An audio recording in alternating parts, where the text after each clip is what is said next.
토요 묵상 말씀은 열왕기상 7장 1절에서 12절입니다. 솔로몬이 자기의 왕궁을 13년 동안 건축하여 그 전부를 준공하니라.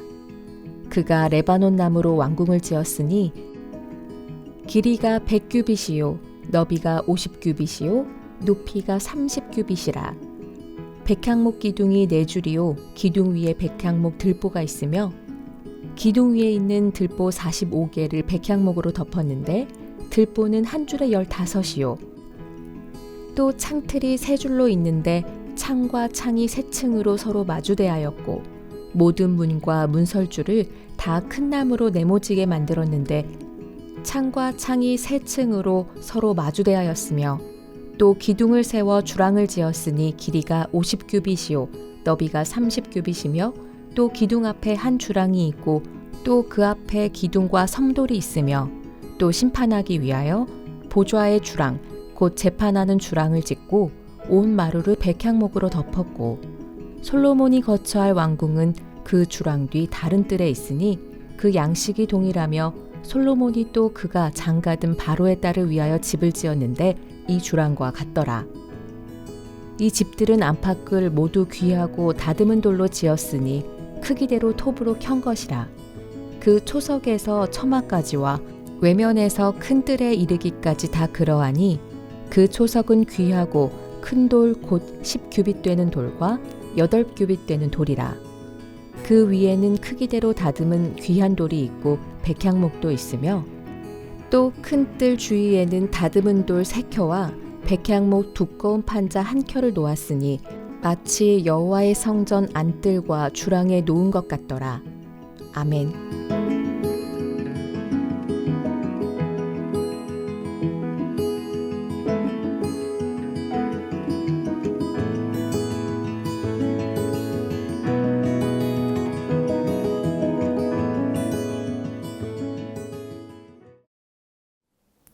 안녕하세요. 주님께 사랑받는 우리 성도님들을 주님의 이름으로 축복드립니다. 오늘 말씀은 열왕기상 7장 1절부터 12절까지의 말씀인데요. 말씀의 제목은 성전 옆의 왕궁, 성전 안의 왕궁이라는 제목으로 함께 말씀을 나누도록 하겠습니다. 솔로몬이 이제 성전을 건축하였습니다.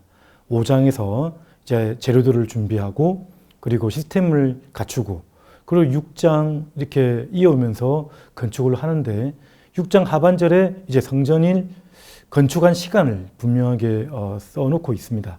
7년 동안 솔로몬 성전이 건축이 되었습니다. 그런데 오늘 본문은 그 옆에 있는 왕궁을 건축한 이야기를 지금 적고 있는데요. 근데 그 다음 말씀이 또 성전에 대한 얘기가 계속되어집니다. 13절부터는 오늘 본문 이후부터는 다시 성전 건축 이야기로 진행됨을 보게 됩니다. 그래서 성전을 짓고 나서 왕궁을 지은 것은 분명한데 이 저자는 지금 의도를 가지고 성전 건축 이야기 속에 왕궁을 건축한 이야기를 넣어두고 있다라고 우리가 볼 수 있는 것 같습니다. 자, 그런 의도를 생각하면서 오늘 말씀을 함께 살펴보도록 하겠습니다. 자, 첫 번째는 성도는 주님의 빛을, 성전에서 나오는 하나님의 빛을 반사시키는 하나님의 백성이라는 것을 다시 한번 보게 됩니다. 오늘 7장 1절, 2절 계속 보시면 아주 고급 재료로 왕궁을 짓고 있는 것을 보게 됩니다. 백향목으로 또 들보와 또 기둥과 또 문과 창과 이런 많은 그 건물의 재료들을 고급 목재라고 할 수 있죠. 백향목으로 이렇게 다듬어져 있고요. 그리고 또 금으로 나머지 모든 재료들을 더듬혀 놓은 것을 보게 됩니다. 얼마나 백향목 나무가 많았던지 그 솔로몬 궁전의 별명이 레바논 나무의 궁. 오늘 2절이죠. 그가 레바논 나무로 왕궁을 지었으니 이 다른 말씀 10장이나 이런 데 보면 레바논 나무의 궁이다. 레바논 수풀의 궁이다. 레바논 백향목 나무가 그냥 삼림으로 우거진 듯한 그런 느낌을 주는 궁전이었다. 그런 말씀이라는 거죠. 대단히 화려한 모습으로 또 아름다운 모습으로 지어지게 되었습니다. 자, 근데 이 백향목 이 궁전은 바로 옆에 성전 옆에 지어졌습니다. 크기는 성전보다는 조금 작았습니다. 높이는 같은 높이인데 오늘 본문에도 보시면 이 궁전의 그 길이가 100규빗, 그리고 너비가 50규빗이어서 성전의 그 60규빗 또 20규빗 정도의 길이와 너비에 비하면 약 그 공간이 한 4배 이상 정도 큰 공간이긴 합니다.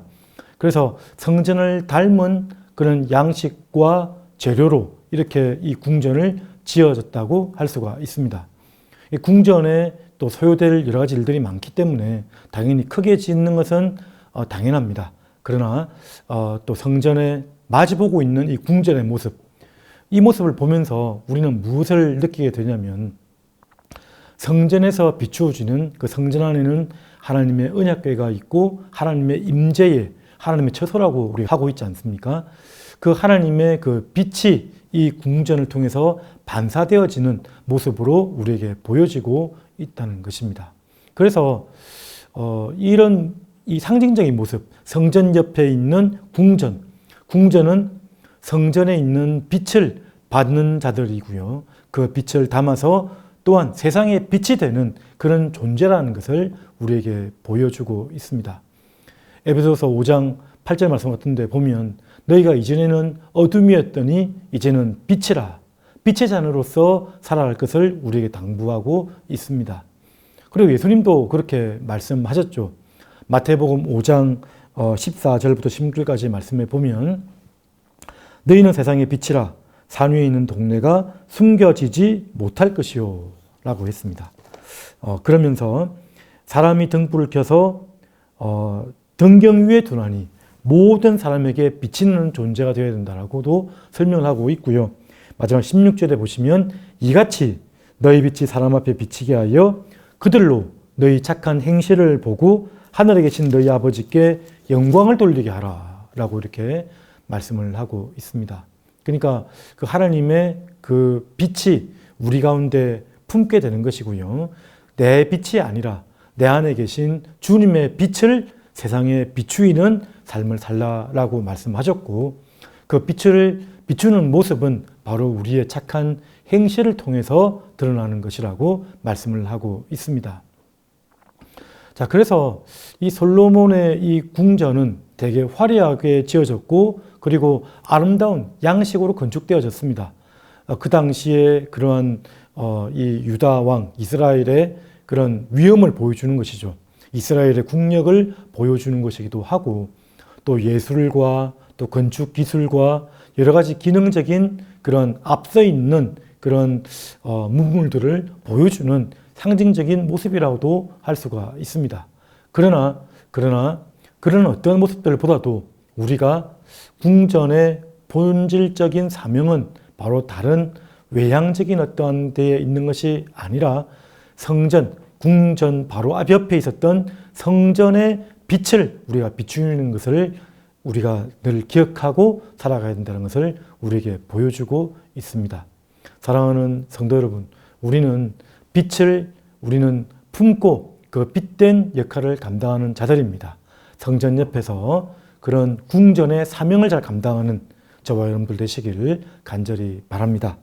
자, 두 번째 또 우리 살펴볼 것은 이제 6절부터 또 9절까지의 말씀들을 쭉 볼 수가 있는데요.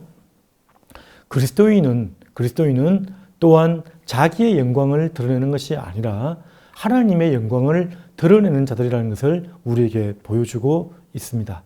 오늘 1절에 보시면 솔로몬이 자기의 왕궁이라는 표현을 씀으로 인해서 역시 불안한 출발을 보게 됩니다. 왕궁도 역시 우리의 것이 아님을 우리가 알고 있는데요. 솔로몬은 지금 자기의 왕궁이라는 표현을 하고 있습니다. 그래서 6절에 보시면 또 기둥을 세워 주랑을 지었으니 이 주랑이라는 말은 개역 한글 성경이나 다른 번역본 성경에 보면 낭실이라고 되어 있습니다. 낭실. 그러니까 그 공간을 말하는 것이죠. 그래서 주랑을 지었으니 길이가 50규빗이요. 또 이렇게 주랑을 6절에 지었고 7절에는 이제 보좌의 주랑, 심판하기 위하여 주랑을 지었는데 그것은 재판하는 주랑이며 온 마루를 백향목으로 덮었다. 이 8절이 중요합니다. 지금 어떤 넓은 주랑이 하나가 있고 그리고 심판의 보좌, 심판의 주랑이 또 있고요. 그리고 이제 8절 읽어보시면 솔로몬이 거처할 왕궁은 그 주랑 뒤 다른 뜰에 있으니 그 양식이 동일하며. 자, 여기까지 솔로몬이 거처하는 주랑 역시 하나 더 있습니다. 전체적인 넓은 주랑이 있었고 재판의 주랑이 있었고요. 솔로몬이 거처할 주랑이 있습니다. 근데 그 다음 말씀, 솔로몬이 또 그가 장가던 바로의 딸을 위하여 집을 지었는데 이 주랑과 같더라. 바로의 딸의 주랑이 있다고 나와 있습니다. 자, 이것이 오늘 참 의미를 가져다 주는 그런 말씀이라고 할 수 있습니다. 솔로몬은 지금 그 넓은 주랑, 첫 넓은 주랑은 여러 가지 일이 많을 것입니다. 왕궁에 있는 행사나 또 외국 사절단을 접견하거나 또 여러 가지 직무를 볼 때, 회의를 진행할 때 그러한 그런 주랑이 필요했습니다. 또 거처가 있어야 되는 것이고요. 마땅히 백성들을 재판할 그런 보좌의 그런 재판의 주랑이 있어야 됩니다. 근데 또 하나 8절 마지막에 있는 여기 있는 애굽 딸, 그 바로의 딸을 위한 주랑이 동일한 양식으로 지어졌더라. 이 상당한 불안감을 주는 것이죠. 우리가 어떻게 살아야 됩니까? 내 영광입니까? 아니면 하나님의 영광이겠습니까? 우리는 우리의 영광을 위해서 살아가는 사람들이 아니라 하나님의 영광을 위해서 살아가는 자들입니다. 그런데 솔로몬은 지금 자기의 영광을 위해서 이렇게 왕궁을 자기 식대로 짓는 모습을 우리가 보게 되는 것이고요. 그리고 마지막에는 이 이방 여인의 그러한 주랑을 통해서 불안한 모습을 우리에게 보게 되는 것입니다. 정략 결혼부터 시작해서 또 이방 여인과의 결혼, 하나님께서 금하시는 일입니다. 그리고 그 일은 결국 이 일이 바로 열왕기상 3장에서 시작되었던 거죠. 처음 시작되어서 쭉 흘러가다가 계속적인 모습이 나타났습니다. 그리고 결국 11장에 보시면 솔로몬이 그들의 이방 여인의 믿는 신에게 마음이 빼앗겨버리고 돌려져 버리는 일들을 우리가 보게 되는 것입니다. 우리는 이러한 모습을 보면서 계속해서 경계를 해야 됩니다. 솔로몬 왕궁이 참으로 아름답게 지어졌습니다. 아주 좋은 모습으로 지어졌는데 성경은 어떻게 평가를 합니까? 마태복음 6장 29절 말씀 같은데 보면 솔로몬의 모든 영광이 백합화의 이 꽃 하나만 못하다라고 예수님께서 말씀하셨습니다. 그러니까 제 아무리 우리가 우리의 영광을 위해서 발부둥 치고 나를 꾸미고 더 화려하게 나를 이렇게 덮어 놓는다고 할지라도 이렇게 치장한다 할지라도 하나님 보시기에는 아무것도 아니고요. 그리고 우리가 사람이 보기에도 결국 사람은 늙게 되고 그리고 지금 아름다워 보이는 것은 다 지나가게 되면 그게 옛날 식이 되는 것이고 무시당하는 그러한 모양이 된다는 것을 우리가 알고 있지 않습니까? 솔로몬이 자기 영광을 추구한 모습을 우리가 은연중에 발견하게 됩니다. 이 성경의 저자는 지금 그 솔로몬 그 왕궁의 이방 여인의 주랑이 그 솔로몬 거처나 재판의 보좌나 접견하는 넓은 주랑이나 그러한 주랑과 같은 양식과 형식으로 되어 있더라라는 말씀을 통해서 지금 우리에게 경고와 메시지를 주고 있다는 사실을 우리가 늘 기억해야 되는 것입니다. 자, 그러므로 우리 성도는 신앙의 초석으로 우리는 예수 그리스도를 우리의 머릿돌로 삼고 나가야 됨을 우리가 다시 한번 보게 됩니다. 8절까지의 그 주랑에 대한 말씀은 9절부터 12절까지 이제 보면 그 돌에 대한 얘기들이 나타납니다. 9절에 보시면 이 집들은 안팎을 모두 귀하고 다듬은 돌로 지었으니 크기대로 톱으로 켠 것이라. 돌을 톱으로 켰으니까 얼마나 수고가 많았겠습니까? 우리는 이 성전의 7년 또 왕궁의 20년 그냥 지어진 것 같아 보이지만 거기에 동원된 많은 백성들의 노역에 대해서 모를 수가 없는 것입니다. 돌을 톱으로 켰다. 상당한 노동이 수반되었을 당시의 그 건축 기술에 비하면 그런 거죠. 거기도 보면 또 그 크기가 10절에 보시면 그 초석은 귀하고 큰 돌, 곧 10규빗 되는 돌과 8규빗 되는 돌이라. 10규빗이니까 한 4m 50 정도 되는 그런 큰 돌이 됩니다. 또 4m의 그런 길이가 되는 돌이기도 하고요. 그런 돌들을 톱으로 켰다. 아주 큰 대공사였던 것으로 보입니다. 그 돌을 운반하는 것도 보통 일이 아니었을 것 같고요. 그것을 톱으로 켜서 모양을 내는 것도 보통 일이 아니었다는 것을 우리가 보게 됩니다. 자, 그러한 수고를 했다는 거죠. 그렇게 그 왕궁을 아름답게 지으려고 솔로몬은 애쓰고 노력했다는 겁니다. 그리고 11절, 12절 말씀에도 보면 그러한 귀한 돌이 곳곳에 있었고, 그리고 그 모든 다듬은 돌, 또 백향목 두꺼운 판자 한 켜를 놓았고, 성장하는 뜰과 같은 주랑에 함께 그러한 돌들이 놓여졌더라라는 말씀을 동일하게 지금 하고 있습니다. 사랑하는 토요 성도 여러분, 오늘 이 말씀에서는 솔로몬의 열심과 노력이 엿보입니다. 왕궁을 얼마나 아름답게 보이려고 했던 것을 다시 한번 보게 되는 것이죠. 그러나 어떻습니까? 사람은 결국은 흩어지게 되어 있고 사라지게 되어져 있습니다. 특별히 돌에 대한 좋은 비유 중에서 건축자의 버린 돌이 생명의 머릿돌이 되었음을 표현해 주는 베드로전서 말씀이 있습니다. 그런 것처럼 돌의 비유에 있어서 아무런 볼품없는 그러한 인간적으로 버려지고 아예 그런 내동댕이 쳐버린 그러한 돌이었지만 결국 하나님께서 귀 서시는 돌이 되었다. 사람의 녹으로 세워지는 돌이 아니고요. 하나님께 붙들림 받은 돌이 있었다는 말씀을 우리에게 하는 말씀이 있습니다.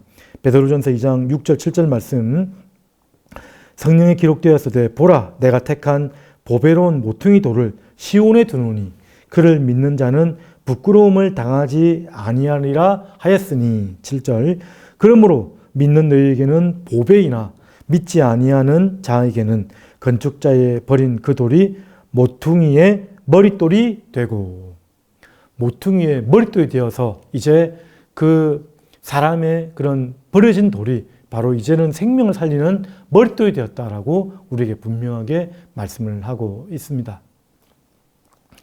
오늘 말씀 그렇습니다. 솔로몬이 지금 왕궁을 짓고 있습니다.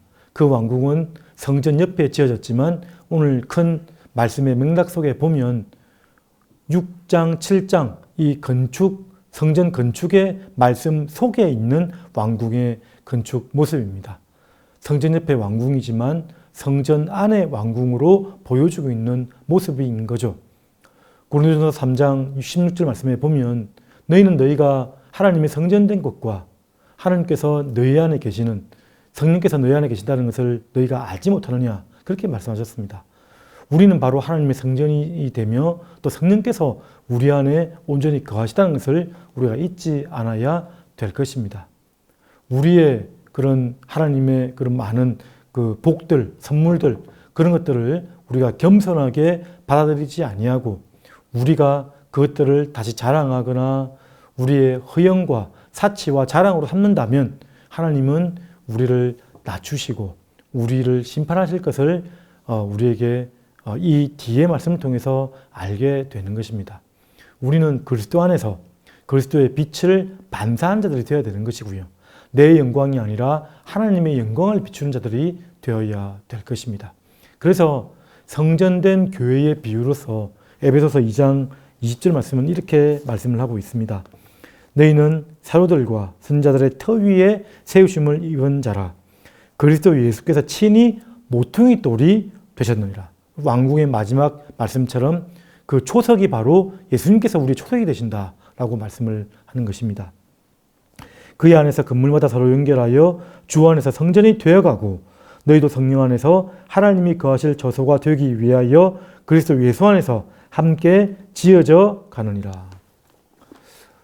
몸된 교회는 우리가 섬기는 교회가 이제 성전이 되어져 가는 과정에 있습니다. 그리고 나 자신 역시 하나님의 성전이라고 할 수가 있는데 하나님의 성전으로 지어져 가고 되어져 가는 과정인 것을 우리에게 말씀하고 있습니다. 우리는 그리스도 안에 머물러 있어야 됩니다.